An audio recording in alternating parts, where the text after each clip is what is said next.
Okay, so everyone is talking about AI taking over our jobs, but I don't think that's something we need to be afraid of. We're not afraid of poverty, we're afraid of becoming unnecessary.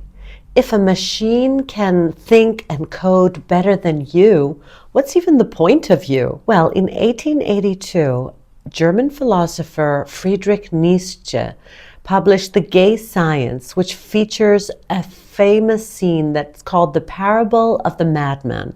And in this story, a man runs into a busy marketplace holding a lantern, shouting, "I seek God, I seek God." And people laugh at him.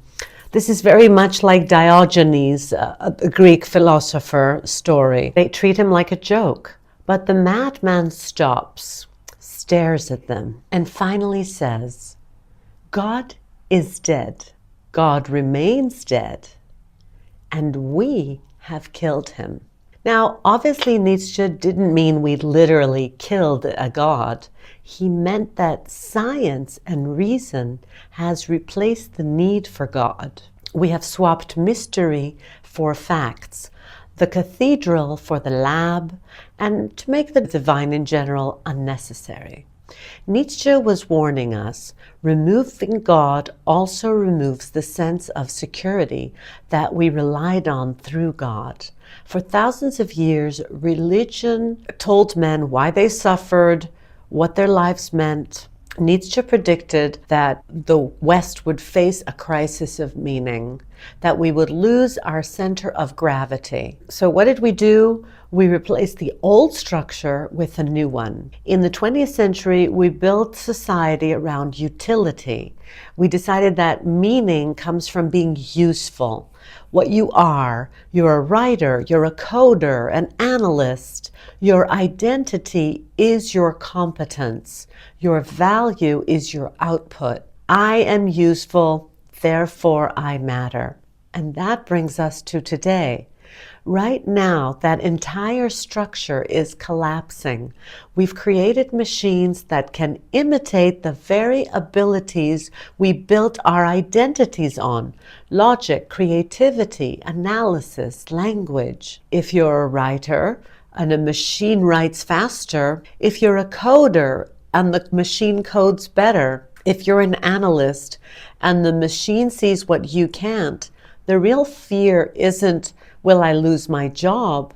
It's the same fear the madman felt. We're facing the death of human utility. And just like in Nietzsche's book, we're not prepared for the psychological weight that comes with it. So in this video, I want to look at AI and explore your fears regarding AI and what your true fear is. And I want to talk about the solution, because if we're losing our utility, we need something else to keep us from falling into the dark.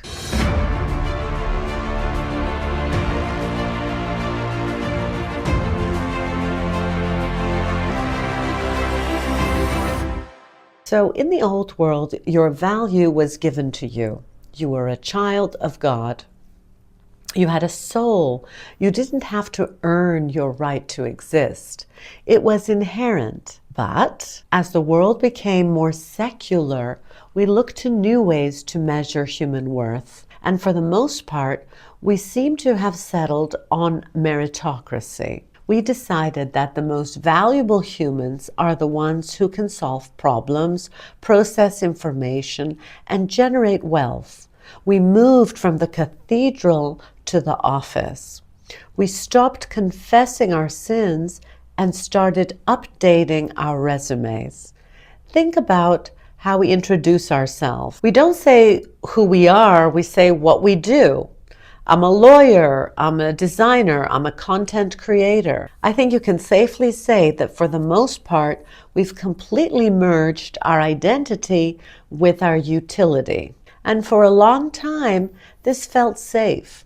During the Industrial Revolution, machines came to replace our muscles. The steam engine and the tractor made physical strength less important. We didn't panic. In fact, we felt superior. We told ourselves, that's fine, let the machines do the heavy lifting. Humans are the thinking animal. Our value is in our mind. So we retreated into a cognitive citadel. We convinced ourselves that creativity, logic, and judgment were the sacred, untouchable paths of the human experience, things that machines could never touch and certainly not emulate. But AI has breached those citadel walls. AI does so many perfect tasks, okay? It can diagnose diseases better than a specialist. It doesn't just threaten our income. It proves that the very thing you thought that was special about you, your intelligence, is just a process. And it's a process that can be automated. Remember the horse in the 1900s? The horse was essential to the economy. Fast forward, when the combustion engine came, the horses lost their importance. They can still exist for pleasure, but had zero economic importance. We're now staring at the combustion engine of our own mind. You're going to face a spiritual crisis. Because if you've spent your whole life believing, I matter because I'm useful, and you wake up in a world where a machine, the technology is more useful than you, then you are, in Nietzsche's sense, about to lose your religion. So if we can no longer find meaning in work, if our utility can be replaced, then what's left? When a value system collapses, we fall into what Nietzsche called nihilism. Nihilism isn't just pessimism. It's the belief that nothing truly matters anymore, that the highest values we once believed in have lost their power. Indeed, Nietzsche warned that once we lost our guiding why, we wouldn't immediately find a new one. Instead, we'd reach for comfort. We'd choose the path of least resistance. And out of that choice, a new kind of human being will emerge. He called this person der letzte Mensch, or the last man. The last human is the final product of a civilization that has made itself completely safe and comfortable.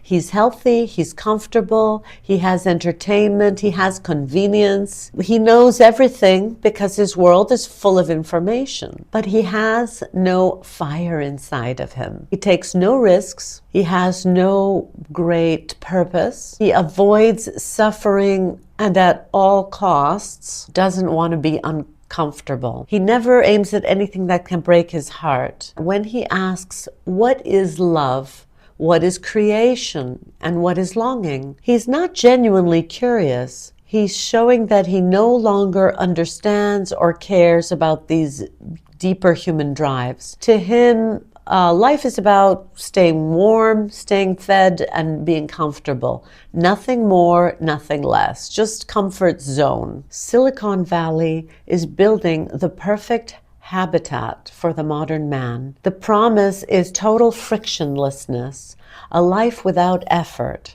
a life where nothing is hard, easy everything. Why struggle to learn a language if AI can translate instantly?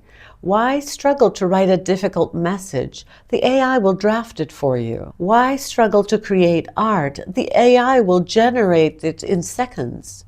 Why wrestle with ideas? Why practice a skill? Why learn anything slowly? We're optimizing the human experience so much that we risk optimizing the humanity out of it. And that's the trap. We think we want this. We think we want comfort, convenience, and instant results. But Nietzsche understood something tech companies don't, meaning comes from friction. And the ancient Greeks knew that from the myth of Hercules. where Hercules is walking through the forest, and then he comes to a fork in the road, and two women appear, and one says, "Come to my road. My road is the road of ease. Everything is easy and fun." And then the other said, "Come to my road. Everything here is a struggle. You'll have to overcome many obstacles. This is a life of struggle, meaning, and purpose." And at that point, Hercules decides to take the latter. The ancient Greeks understood that. If you don't fill your life with purpose and struggle, despair will fill it for you. If everything is going to be so easy, that is the real danger of the AI age. Not that the robots will revolt, but that they'll pamper us into stupidity and oblivion. They'll do all the thinking, creating, striving, and learning for us, while we slowly become the last man, the last humans, comfortable, safe, and threatened with completely empty life. If the machine is going to take our struggle, how do we keep our humanity alive? How do we avoid becoming that super comfortable man? Nietzsche again referred to the ancient Greeks. So the reason we're afraid of AI is not because it's powerful, but it exposes how much of our daily life is pretty mediocre. Okay, we're just copying ourselves every day, day in, day out. We're actually quite robotic. And this is the belief of the ancient Greeks, that we are actually sleepwalkers in our life. We're doing the same tasks over and over again. So similarly, AI is the ultimate herd machine. It's balancing on the average of all human knowledge. It's the statistical mean of everything we've ever written or created. So if your work is average, if you're just rearranging words or copying a coding style or painting like everybody else, then maybe the machine should replace you, or at least what you do.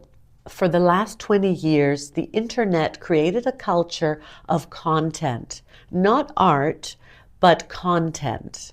Clickbait and generic emails, SEO optimized blog posts, formulaic pop songs. We turned human creativity into a factory assembly line. AI is simply the machine that runs that factory better than we do. It's burning down the forest of mediocrity and selling it back to us for a profit. If you're Joe Schmooze, who are just a data processor, where you take information from pile A and you do some maths with it and put it in pile B, that job is gone. The era of the average knowledge worker is over. Sam Altman, the CEO of OpenAI, said that the marginal cost of intelligence will trend towards zero. So throughout history, intelligence was expensive. It was rare. It was high status. But in the very near future, our asking the computer to solve a complex problem will be as easy as asking it what is 2 plus 2. And when intelligence stops being a differentiator, an identity, it's a problem. Because if your identity is built on being smart, you are going to experience an identity crisis. This leaves you with two choices. You could be angry, you can resent the machine, you can try to ban it or regulate it, or even just ignore it. Or you can use the concept by nature called amor fati. This is the ancient Stoic motto, which means love of fate, the practice of accepting reality exactly as it is. Right now, a lot of people are wasting their energy wishing that AI didn't exist, that they're angry, they're resentful, but bargaining with the future, that's a waste of life, right? It failed with Gutenberg's type press. It failed with people who were trying to sabotage the machines. You cannot negotiate with the technological revolution. So instead of looking at AI as a disaster, I want you to look at it as a fire. In nature, a forest fire is destructive, yes, but it's also necessary. It burns away the dark wood, it clears out the brush that's blocking the sunlight, and it creates space for new growth. Similarly, AI is burning away the process of mindset. For the last 50 years or more, we've been training humans to act like computers. We taught people that work and is taking data from one place and rearranging it and moving it to another place. We rewarded people for being efficient, repetitive, and error-free. We tried to become the machines, as perfect as machines. And now that the actual machines have arrived, that game is over. If your value comes from being a processor, from just moving information around, you're in trouble. A computer will always be a better processor than you. But here's the flip side. The machine is forcing us to stop being processors and start being creators. Think about the standard of excellence. Before AI, just being competent was enough to make a living. If you could write a grammatically correct article or code a basic website or design a half-decent logo, you had some value. But now, competence is free. Good enough is automated. The baseline quality for everything has just shot through the roof. Now, this sounds scary, but it's actually a filter. It filters out the mediocre. It filters out the people who just are going through the motions. When basic skills become easy for computers, the thing that still matters is having ideas, being an original thinker, thinking out of the box. It's not doing the thing, it's knowing why you're doing it. Okay? You have to be able to have metacognition. So how do we build a life that matters? Well, when old sources of comfort disappear, a new kind of person has to learn to create their own meaning. And he called this person the Übermensch, or the Superman, the superhuman. Okay? He has taken this concept from the ancient Greek idea of the hero. Okay? The great hero. It's a person who has bridged the gap. It's the one who has stopped looking outward for permission and started looking inward for purpose. He doesn't wait for the market to tell him what's valuable. They create their own value, these type of people. But how do you actually do that on a Tuesday morning when you have deadlines? Here's a practical roadmap for becoming the superhuman in the age of AI. First, stop outsourcing your thinking. We need to fundamentally change how we view effort. Since at least the dawn of this millennium, we've been obsessed with efficiency. Well, to have the results as fast as possible. But AI has devalued the results. If the machine can write the essay or code the app, the final product always feels cheap. So where is the value? The value is in the struggle of creating it. Think about weightlifting. If your only goal was to move a piece of metal from the floor to the ceiling, you would use a forklift. It's faster, it's more efficient. But you didn't go to the gym to move the metal. You go to the gym to become the person who can lift those weights. The value isn't in the bar moving. The value is in the resistance that you are putting into your struggle and your heroic journey to lifting that. So, and this is actually how the brain gets a pleasure. So evolution has actually wired us this way. We actually still get satisfaction when there is an effort involved. Okay? It's a deep sense of personal satisfaction. It's the difference between having an instant food and a food that you cook by yourself. Sure, Mid-Journey can paint a picture for you, perfect picture, but you don't get the neurochemical reward of the journey of painting something, okay? Now, you can integrate AI, but don't let it completely take over your originality. Do not let AI write your first draft, for example, of your book. Use AI after to clear it and polish it. So if you skip the struggle of articulation, your brain starts to atrophy, actually. If you're a coder, don't just copy paste a solution. Read it, understand the logic, and maybe, you can improve it even. The superhuman or self understands the beauty of the struggle. Second, bet on the unscalable. In an AI world, you understand that scarcity is found in the things that cannot be scaled. Okay? So there's going to be a massive shift in the economy. We're moving from an intelligence economy towards an empathy economy.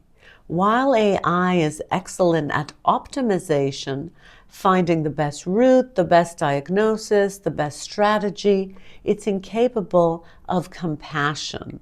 A machine can offer a medical diagnosis, but it can't hold the patient's hand and offer hope and warmth. A machine can teach a lesson, but it can't mentor a student that's struggling with self-doubt. AI will take the tasks that are routine and optimize them.